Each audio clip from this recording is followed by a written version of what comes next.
The ocean's just off the coast of Cambria, looking very nice today. Still a little windy, still a little choppy out there. There's some moderate swell, but no advisories at the moment, but near some for wind in some of the area mountains. Okay. A little tiny bit of marine cloud cover this morning, mixed out pretty fast. However, I see more of this possible, especially as we get into later Thursday in this forecast. Winds start to slacken a bit and become more onshore in this forecast.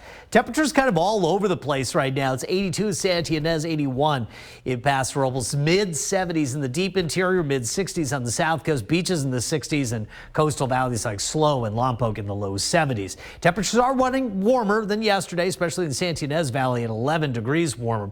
The winds are still there, about 15 to 20 miles per hour. The gusts are not as robust as yesterday, but it's in the mountains of Santa Barbara County. We're close to wind advisory criteria. I could see one getting posted, but really more so we're just advising you, if you have plans in that area, to be aware that some of the winds could be 30 and 40 miles per hour in terms of the gusts. Okay, not a whole lot of marine layer like what we saw there on that time lapse. However, as we get into later Thursday, you can see how the low clouds form up at the coast. Sometimes this model underperforms in terms of how much marine layer is possible. It is possible that this could be rather dense. There would be a slight opportunity here to diminish the amount of distance you can see. So dense fog advisory maybe as we get into Thursday night or Friday, something to watch here in this forecast.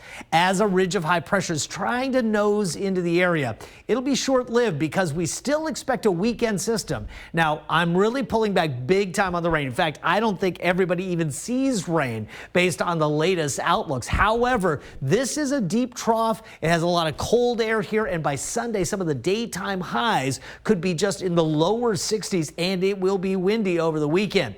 This is the Weather Prediction Center's outlook. You can see this more robust rainfall to the north. In fact, much of the area may not even see measurable rainfall, and those that get it will see less than 1/10 of an inch. This is a pretty big departure. Models did kind of come together yesterday. If you've watched our coverage yesterday, my coverage online as well, definitely some agreement here. Now, nationally, it's interesting. We do have a pocket of cold air.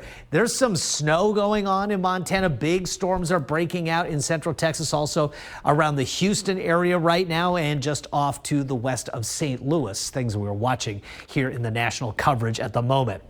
Look at that, just 36 in Butte, but 75 in Oklahoma City, 82 in Houston. Anytime you get that kind of cold air contrasting, slamming into moist, warm air, you're going to get some thunderstorms. So you've got temperatures in the low to mid 70s for the Central Coast, low 70s South Coast, and mid 80s potential in the interior. Now, the overnight lows in the interior can still drop to the 40s because the air is dry there. But like I said, at the coast, some patchy low clouds are definitely possible, more probable later Thursday into Friday.